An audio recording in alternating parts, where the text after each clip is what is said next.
Welcome to Super Makulit PH. Alam nyo ba, nandito bumalik na naman si Super Makulit PH kasi yung ona, alam nyo na, nagkaroon ng trouble. So anyway, anyhow, araw-araw ako nanonood sa YouTube ng mga YouTubers at saka dito sa ating Congress hearing at saka sa Senate hearing kasi gusto natin malaman lahat ang mga pagbabago, lahat ang mga resolusyon na masusolbar ng mga problema.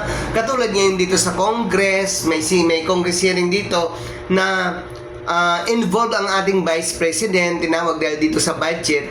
So pagkatapos, magre-request lang yung ano ng Kongreso na before we proceed to the decision, kailangan mag-take off muna, manunumpa, simpleng word, manunumpa, yung vice presidente ninyo, nakikipag-anuhan pa, naipagsagutan pa dahil ayaw niyang manumpa. Oh my God Galing siya sa Congress dati.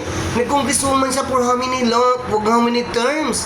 Wala siyang idea doon na bago mag-proceed ang hearing, manunumpa either mga kung ano-ano dyan nasa posisyon. Dapat siya. Dahil president siya, mangunguna siya sa mga kung ano-ano. Kaya pala siya tinanggal sa DP dahil wala siyang good moral character.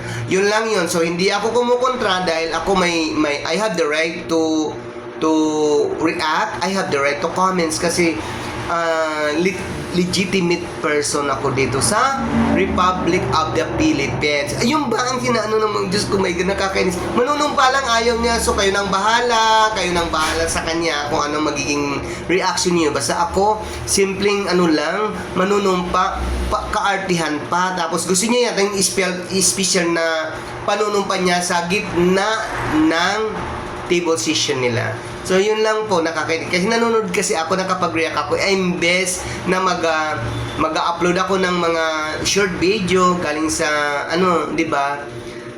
Yun lang yun. Bye.